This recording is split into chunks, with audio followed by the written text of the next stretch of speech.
मैं मौलाना साहब का धन्यवाद देना चाहता हूं कि रोज़ा अफ्तारी के बहाने हम सब लोग यहाँ पर रोज़ा अफ्तारी किए हैं और ये हमारे हिंदुस्तानियत की पहचान है कि हम एक दूसरे के त्योहार पर एक दूसरे के सेलिब्रेशन में हम लोग शामिल होते हैं। यही हमारे देश की, भारत की हिंदुस्तानियत की पहचान है, जहां हमारी संस्कृति एक दूसरे से मिली जुली है। यही गंगा जमनी तहजीब है। इतने लोग एक साथ धरती पर, अलग अलग सोच, विचार, धर्म, जाति के कहीं धरती पे नहीं रहते होंगे जितने हमारे भारत में रहते हैं। इस तरह के त्योहार, इस तरह के आयोजन, इस तरह के कार्यक्रम हम सबको मिलने जुलने का मौका देते हैं, एक दूसरे से गले मिलने का मौका देते हैं। अभी हम लोग होली मनाए हैं जिसमें गले मिले हैं, कुछ दिनों बाद हम ईद मनाएंगे, फिर गले मिलेंगे।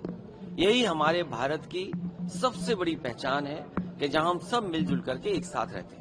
सर, बिहार की राजनीति कैसे देख रहे हैं? जिस तरह से सीएम अब नीतीश कुमार राज्यसभा जा रहे हैं। जो लोग राजनीति को समझते हैं उन्हें पहले दिन ही पता था कि भारतीय जनता पार्टी क्या कदम उठाएगी, और ये बात पहले भी कही गई थी कि आदरणीय नीतीश कुमार जी को हम सब लोग मिलकर के प्रधानमंत्री बनाना चाहते थे, लेकिन वो अब एज ए मुख्यमंत्री रहे।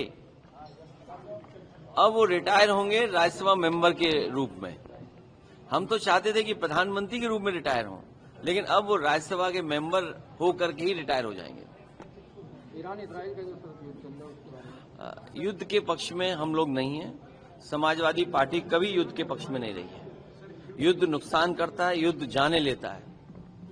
युद्ध के परिणाम हमेशा दुखदायी होते हैं, दुख पहुंचाते हैं।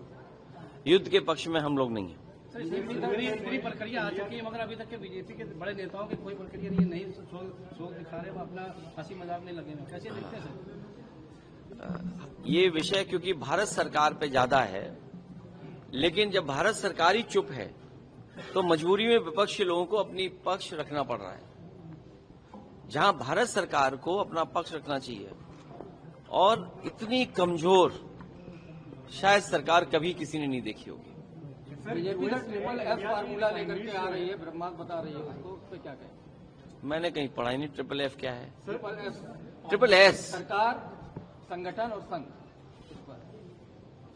बहुत बच के रहना, बहुत सस्पिशियस लोग हैं ये, बहुत सीक्रेटिव काम करते हैं, बहुत सिलेक्टिव फैसले लेते हैं।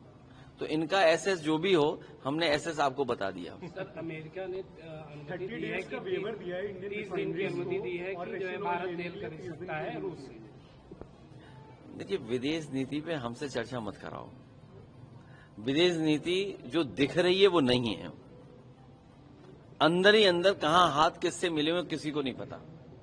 और कारोबार से हम लोग जुड़ गए हैं। कितने बड़े पैमाने पे हम कारोबार से जुड़े हैं।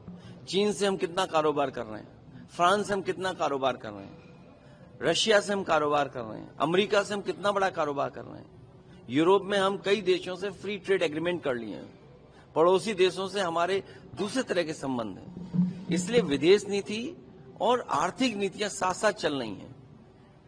तो ये सरकार ने, जो आज है सरकार, इसने भारत देश को उलझा दिया है विदेश नीति में।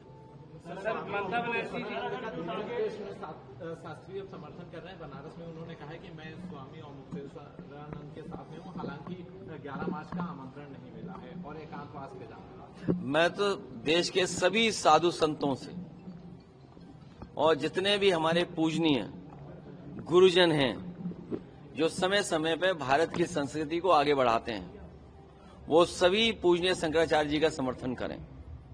क्योंकि आज अगर पूजनीय शंकराचार्य जी के साथ ये व्यवहार हुआ है तो कल किसी के साथ भी हो सकता है। ये सरकार डरा के काम कर रही है।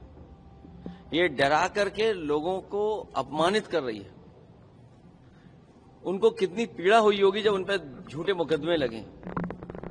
शायद भारत में पूरा इतिहास उठा करके देख लें आप, कभी किसी शंकराचार्य को इतना अपमानित नहीं होना पड़ा होगा सरकार के माध्यम से।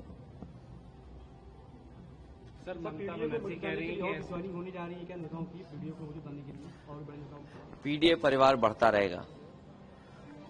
जितने जो पीड़ा से बंधे लोग हैं वो सब पीड़ित में आ रहे हैं। सर, पश्चिम बंगाल के जो राज्यपाल हैं उन्होंने इस्तीफा दे दिया है, सब कैसे देख रहे हैं? ममता बनर्जी ने भी इस पे जो है चिंता जताई। बंगाल के चुनाव के बाद और यूपी के चुनाव के बाद ये तो इस्तीफे कम हुए हैं, न जाने कितने इस्तीफे होंगे, देखना।